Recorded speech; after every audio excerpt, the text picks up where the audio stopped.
কিন্তু আমরা যা বক্তা তৈরি হয়েছে সুদখোরের চাইতে আরো উচ্চ লেভেলের কথা বুঝতে পারেন না, রাগ করবেন না বাবা।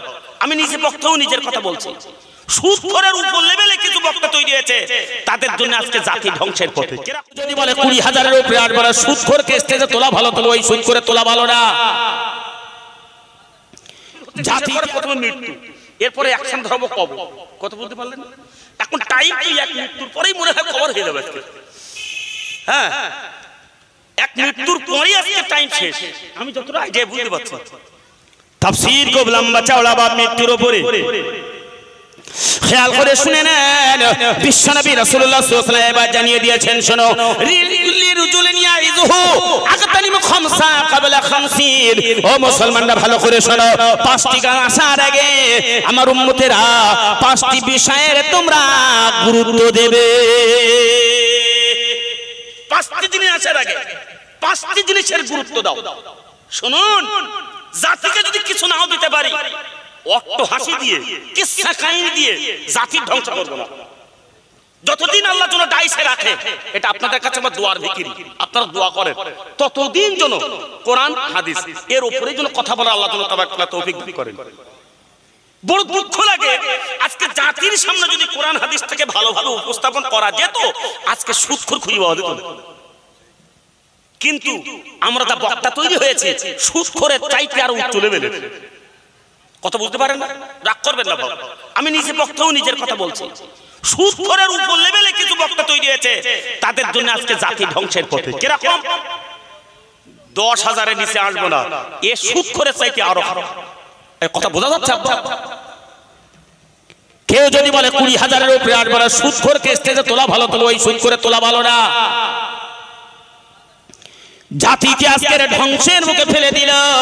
সাধারণ মানুষরা আমার কাছে প্রশ্ন লিখেছে, চিঠি লিখে পাঠিয়েছে মালদাতে। মালদা চিঠি লিখে পাঠিয়েছে, হুজুর সুদখোর ভালো না এই যে বক্তা টাকা চিন এই ভালো? আপনার উত্তর দেওয়া লাগবে। আল্লাহ কসম করছে, মালদাতে কালিয়াচক থেকে ভিতরে ঢুকেছি 22 কিলোমিটার, বিরাট বড় মাদ্রাসার প্রোগ্রাম।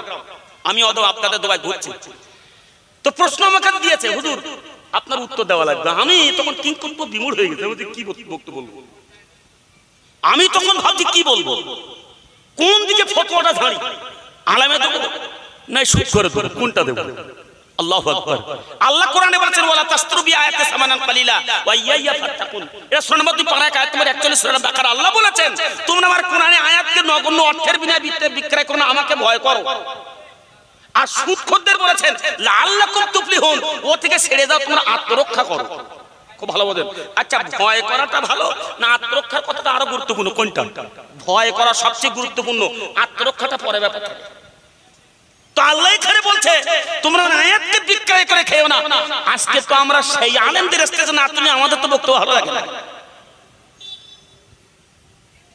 এই আলেম না তুললে তো আমরা বক্তব্য শুনতে পারি না। আল্লাহু আকবার। সেটু গল্প বলবে, সেটু কিসসা কাহিনী দিল, গল্প গান টেনে দিল, আহা মাশাআল্লাহ, দারুণ। জাতি যে কতটা ধ্বংস, এটা খেয়াল করি নাই। ভাইয়ের আমার, ফতোয়া দিতে বাধ্য হলাম। ওই আলেম হলো সুদ করে চাইতে আরো বেশি জঘন্য। মহানবী আল্লাহ কোরআনে জানিয়ে দিলেন, কিসের বহে তুই পৃথিবীর জমিনের মধ্যে এত দৌড়াও? রুজি তো আমি আল্লাহ দান করি। দুনিয়ায় যখন আল্লাহ পাঠিয়েছিলেন, আচ্ছা বলেন না, কোনো পণ্যের পোশাক ছিল বলে মনে হয়? বাড়ি ঘরে ছিল বলে মনে হয়? আচ্ছা, হাফেজ সাহেবের এত সুন্দর ড্রেস কি বাপ ছিল বলে মনে হয়? বাড়ি কি হাফেজ সাহেবের ছিল বলে মনে হয়? বাপ আমার ভালো করে শুনুন, কিছুই ছিল না। আল্লাহ পাক রব্বুল আলামিন জানিয়ে দিল, বান্দা আমি দুনিয়ার জমিনে তোমাকে পাঠিয়েছি, আর আসার আগে 3 মাস আগে খাদ্যটাও আল্লাহ দিয়েছি। আল্লাহ কোরআনে জানিয়ে দিলেন, শুনবো দেখেন 29 পারা নাম্বার 21 আয়াত নম্বর 7 সূরা আনকাবুত। একই কথা করে আছে সূরা নম্বর 11 পারা 12 আয়াত নম্বর 7 সূরা নাম হুদ। মহানবী আলামিন জানিয়ে দিয়েছেন, শুনুন, ওয়া মা মিন দাব্বাতিন ফিল আরদি ইল্লা আলাল্লাহি রিজকুহা। অপর দিকে আল্লাহ পাক বলে দিয়েছেন, আকা আইয়াম মিন দাব্বাতিন লা তাহমিল আলা রিজকুহা ওয়াল্লাহু ইয়ারযুকুহা ওয়া ইয়্যাকুম ওয়া হুয়াস সামিউল আলীম। মহান আল্লাহ পাক জানিয়ে দিল, বান্দা পৃথিবী জমিনের মধ্যে যারা আছে প্রত্যেকটা প্রাণীর আমি আল্লাহ পাক রব্বুল আলামিন নিজে হাতে তাদের খাদ্যটা পৌঁছিয়ে দিই। একবার জোরে জোরে বলেন সুবহানাল্লাহ। নারে তাকবীর, নারে তাকবীর। মহান মিলাদুন নবী জলসা, নারে তাকবীর। ভাইরা আমার শুনুন, আসুন এবার দাব্বার একটু ব্যাখ্যা দিই। আল্লাহ বলেন রিজকু, আমি প্রত্যেকের রুজি দান করি নিজে হাতে। এবার একটু ব্যাখ্যা দিই, রুজি বলতে শুধু খাদ্য দেবে এমনটা না। পৃথিবীতে আল্লাহ পাক রব্বুল আলামিন একটা মানুষকে তার মুখে খাদ্য দেওয়ার জন্য আল্লাহ পাক রব্বুল আলামিন কত সুন্দর প্রস্তুতি গ্রহণ করেন দেখেন। আচ্ছা, আপনাদেরকে ধানের চাষ হয়? হয়। আচ্ছা, ধান চাষ হয় ডাইরেক্ট কিভাবে? ধান গাছকে তোলা হয় না, একটা প্রথমে একটা ধান গাছ ছড়ানোর জন্য একটা খোলা তৈরি করা হয়, একটা জায়গা তৈরি করা হয়। ও জায়গাটায় কাদা থাকে হবে সাহেব, চারিদিকে ছোট্ট করে কাদা থাকে। ওই ছোট্ট জায়গায় মোটর না হলো বাপ আমার 50 কিলো 1 কুইন্টাল ধান ছড়ানো লাগে, ঠিক না? এক কাঠা জমিতে 10 কিলো। তো যদি আপনি 2 বিঘা জমি করেন তাহলে দেখা যায় 20 কিলো 30 কিলো এমন ধান ফলানো হয়। তো ছোট্ট একটা জায়গায় 30 কিলো ধান। আচ্ছা, 30 কিলো ধানটা যখন আপনি ছড়ান, ওর যে গাছটা যেখান থেকে অঙ্কুরিত হয়ে বেরিয়েছে ওটা কি আপনি শুধু ওপর দিকে দিয়ে দেন না গড়ে ছেড়ে দেন? কিভাবে কি করেন একটু ভালো করে ভাববেন। কিভাবে? গড়ে মুটো মুটো আপনি পানিতে মেরে দিলেন। আপনাকে এবার প্রশ্ন করবো, বাপ আল্লাহ পাক কেমন রুজিদাতা একটুখানি খেয়াল করেন। সকাল হয়ে গেল, আপনি যে ওই ধানের খোলায় দেখবেন যে ধানগুলো কাদায় পুঁতে ছিল, যার নালা ছোট ছোট অঙ্কুরিত যে গাছ হয়েছিল ওগুলো কাদার মধ্যে পুঁতে গিয়েছিল। মহান রব্বুল আলামিনের কি লীলা, ওই ধানগুলো সকালবেলা দেখবেন উল্টে গেছে। ওর যে বাপ আমার এই যে সুন্দর অঙ্কুরিত যে গাছ বাহির হয় ওইটা আল্লাহ পাক কেমন করে আবার উঁচু করে দিল। একবার জোরে জোরে বলেন সুবহানাল্লাহ। আচ্ছা, ভেবে দেখেছেন একটা ছড়িয়েছে ধান মুটো মুটো, ওই ধান ঘুরিয়ে দিল কে? আর ওর যে গাছ বের করার জন্য যে অঙ্কুরিত যে জায়গাটা ফেটে গেছে ওটা উপর দিকে দিয়েছে কে? আল্লাহ। আল্লাহ পাক বললেন, বান্দা আমি হলাম প্রত্যেকটা প্রাণীর খাদ্যটা এমন করে তোমাদের খাদ্যের ব্যবস্থা করি। তোমরা কি এটা ভেবে দেখেছো কোথায় সরিষার দানা তোমরা ছড়িয়ে দাও? আচ্ছা, তোমরা কি জানো কোন জায়গায় আছে, কোন অন্ধকারের মধ্যে আছে? তোমরা কি জানো? আল্লাহ বললেন, ওয়ালা হাববাতিন মিন যুলুমাতিল আরদি ওয়ালা রাতবিন ওয়ালা ইয়াবিসিন ইল্লা ফি কিতাবিন মুবিন। আমি আল্লাহ পাক রব্বুল আলামিন ওই সরিষার দানা যদি একটুখানি অঙ্কুরিত হতে চায় আমাকে বলে, আল্লাহ আমি কি এবার ফেটে বাহির হব? আমি আল্লাহ বলি এবার বাহির হও। আমি এবার বলি বান্দা, আমি বলি ও গাছ তুমি এবার বাহির হও, উঁচু হও, তুমি ফুল হও, তুমি ফল হও, তুমি আমার বান্দার জন্য খাদ্য তৈরি হও। আমি আল্লাহ পাক রব্বুল আলামিন এগুলো সব কিতাবের মধ্যে সুন্দর করে উল্লেখ করেছি। একবার জোরে জোরে বলেন সুবহানাল্লাহ। তিনি রব, এই রবের একবার চিন্তা করি না, তার কাছে সেজদায় মাথা নত করি না। তিনি আবার মৃত্যু দেবেন, মৃত্যুর চিন্তা করে 5টি জিনিসের বাপ মা কখনো আমরা সেই জিনিসটা আসার আগে, সেই কাজ আসার আগে আর 5টি কাজের গুরুত্ব আমরা দেই না। বিশ্বনবী সাল্লাল্লাহু আলাইহি ওয়াসাল্লাম এবার জানিয়ে দিল, বান্দা শোনো, দুনিয়ার রুজির চিন্তা করো না, রুজি আমি আল্লাহ ঠিক তোমাকে দিয়ে দেব। ফাইজা কুজিয়াতে সালাতু ফান্তাশিরু ফিল আরদ, সকাল হয় তুমি কাজে ঝাঁপিয়ে পড়ো, আবার সালাতের সময় চলে এসো নামাজে দাঁড়িয়ে দাও। তোমার রুজি আমি আল্লাহ দিয়ে দেব। কোথা থেকে দেব তুমি জানো না? ইমাম সাহেব জানতেন না আমি মসজিদের ইমাম সাহেব হব, এলাকার মধ্যে শ্রেষ্ঠ খুতবা তেলাওয়াত করতে পারবো, ইনি জানতেন না? আল্লাহ বানিয়ে দিয়েছি এলাকার মধ্যে যারা বাপ মার শিক্ষক, যারা মাস্টার মশাই, যারা ডাক্তার হয়েছেন তিনারা জানতেন না জন্মাবার পরে আমি একজন ডাক্তার হব, আমি মাস্টার হব, জানতেন না। আল্লাহ পাক রব্বুল আলামিন নির্ধারণ করেছেন আর সেই মাফিক চেষ্টা মাফিক সে সেই জায়গায় পৌঁছেছে।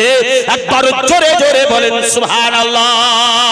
এবার বলতে চাই ভালো করে শুনুন, বিশ্বনবী রাসূলুল্লাহ সাল্লাল্লাহু আলাইহি ওয়াসাল্লাম জানিয়ে দিয়েছেন লিরুজুলিন ইয়াইজুহু আগাতানিম খামসা ক্বাবলা খামসিন। আল্লাহ রাসূল বললেন 5টি জিনিস আসার আগে 5টি বিষয়ের তোমরা গুরুত্ব দাও। সাহাবীরা বলছেন কলম আহিয়া ইয়া রাসূলুল্লাহ, হুজুর সেই কাজগুলো কি কি কাজের গুরুত্ব দেওয়া লাগবে? হুজুর বলেন বিশ্বনবী সাল্লাল্লাহু আলাইহি ওয়াসাল্লাম বললেন শাবাবাকা কাবলা হারামিকা, বৃদ্ধ হওয়ার আগে যৌবনের গুরুত্ব দাও। কি বলেছেন? বুদ্ধিমান হলো তারা, মৃত্যুর চিন্তা করে তারা। বুদ্ধিমান হওয়ার আগে যারা যৌবনের গুরুত্ব দেয়।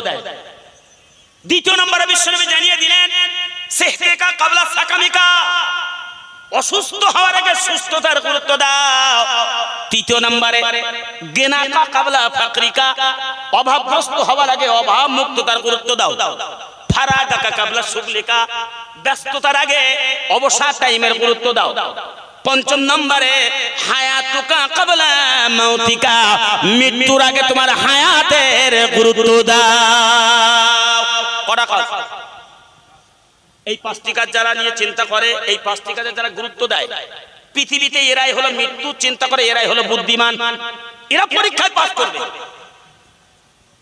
এক কে বলতে পারবেন পাঁচটা কাজ কি বলেছে? একজন বলতে পারলে 100 টাকা দেবো। কে বলবে? তাহলে বলবো যে হ্যাঁ আপনারা বক্তব্য শোনা, সুর শুনতে না তো, শুধু কথা শোনেন, সুর বাদ রাখেন, কথাগুলো শোনেন। বিশ্বনবী সাল্লাল্লাহু আলাইহি ওয়াসাল্লাম 1 নম্বরে জানিয়ে দিয়েছেন শুরুর বাবা মার বৃদ্ধ হওয়ার আগে যৌবনের গুরুত্ব দাও। দ্বিতীয় নম্বর অসুস্থ হওয়ার আগে সুস্থতার গুরুত্ব দাও। তৃতীয় নম্বর অভাবগ্রস্ত হওয়ার আগে অভাব মুক্ততার গুরুত্ব দাও। চতুর্থ নম্বরে ব্যস্ততার আগে অবসর টাইমের গুরুত্ব দাও। পঞ্চম নম্বরে মৃত্যুর আগে হায়াতের তোমরা এবার গুরুত্ব দাও। তোমাদের জীবন যেন তোমরা পিঁপড়ের মতো কাটিও না। যদি পিঁপড়ের মতো কাটাও তোমরা বাড়ি কিন্তু কোনোদিন ফিরতে পারবে না। পিঁপড়ের মতো মানে কি? আপনি পিঁপড়ে দেখেছেন? পিঁপড়ে কোথাও যদি মধু পড়ে থাকে আর কোথাও যদি গুড় পড়ে থাকে, আচ্ছা ওর মধ্যে ডুবে মরে কেন? কারণটা কি? আপনাকে তো অন্বেষণ করা। ওর মধ্যে ডুবে মরে তার একটাই কারণ হলো ও মনে করে ধারে যদি এত মিষ্টি হয় তাহলে মাঝখানে আরো কত মিষ্টি তা ঠিক নেই। আচ্ছা মক্কেল খাচ্ছিল ধারে খা, ওর মাঝখানে দেওয়ার দরকার নেই। ও যখন মধু পায় ও ধারে খায়, খেতে খেতে আস্তে আস্তে হামাগুড় দিয়ে মাঝখানে যায়, মনে করে মাঝখানে বোনার টেস্টটা আর একটু বেশি। মাঝখানে যে খেয়ে পেট ভর্তি করে আর মক্কেল লড়তে পারে না। এবার মনে করে বাড়ি যাওয়া লাগবে। ফেরার কথা বাপ আমার মনে পড়ে যায়, কিন্তু সেটা তার সম্ভব নয়। এদিকে শরীর ভারী, পা দুটো বাপ মিষ্টির মধ্যে ডুবে গেছে, যতই নড়বে ওর মধ্যে ডুবে থাকবে, ওর উঠতে কোনো প্রকারে পারবে না। আমাদের অবস্থা ঠিক অনুরূপ, দুনিয়ায় এসে অবস্থাটা এই জায়গায় পৌঁছিয়েছে। দুনিয়াটা মনে করেন একটা মধুর দোলা, এটা হলো একটা মধুর টব। এখানে আমাকে আপনাকে পিঁপড়ে মনে করেন। আমরা যদি ধারে খেতাম আর যদি বাড়ি ফেরার চিন্তাটা করতাম তাহলে মাঝখানে আমরা যেতাম না। আমাদের চিন্তা তো মাঝখানে যাওয়ার। চিন্তা ভাবনাটা কেমন ভালো করে শুনুন। এখনো ঘর করেছি, রং করতে পারিনি, বাড়ি করলাম দোতলা করতে পারলাম না, বাপ এখনো প্লাস্টার করেছি, টাইলস লাগাতে পারিনি, এখনো একটা ব্যালকনি সুন্দর করে তৈরি করতে পারিনি, গ্রিলটা ভালো করে রং করতে পারিনি। আস্তে আস্তে আপনি ডুবতে শুরু করলেন, আখিরাতের চিন্তাটা আপনার কম হয়ে গেল। শেষ পর্যায়ে এমন হবে আপনার সামনে এবার আজরাইল উপস্থিত হলো, আবার আপনার কে বাপ মার জান কবজের জন্য এসে গেল। তখন আপনি যতই যাই করেন না কেন আর ফেরার রাস্তা পাওয়া যাবে না। কোথা আছে কোরআনুল কারীমের মধ্যে? সূরা নম্বর দেখে নেন বাপ 63, পারা নম্বর দেখে নেন 28, আয়াত নম্বর 9, 10, 11। সূরার নাম দেখেন মুনাফিকুন। মহানবুল আলামিন কোরআনুল কারীমের মধ্যে জানিয়ে দিয়েছেন, শুনুন, ইয়া আইয়ুহাল্লাযীনা আমানু লা তুলহিকুম আমওয়ালুকুম ওয়ালা আওলাদুকুম আন যিকরিল্লাহ ওয়া মান ইয়াফআল যালিকা ফাউলাইকা হুমুল খাসিরুন। আল্লাহ জানিয়ে দিলেন, ও পৃথিবীর মুমিনেরা শোনো। এখানে অন্য কাউকে আল্লাহ ডাকেনি, আমাদেরকে ডেকে বলছেন, মুমিনেরা শোনো, ইয়া আইয়ুহাল্লাযীনা আমানু, ও ঈমানদারেরা, লা তুলহিকুম আমওয়ালুকুম, তোমরা শোনো, দুনিয়ার মহব্বতের মধ্যে পড়ে, মাল সম্পদের মহব্বতে পড়ে, সন্তান সন্ততির মহব্বতে পড়ে আনিল যিকরি, আমার জিকির থেকে যেন সরে যাবে না।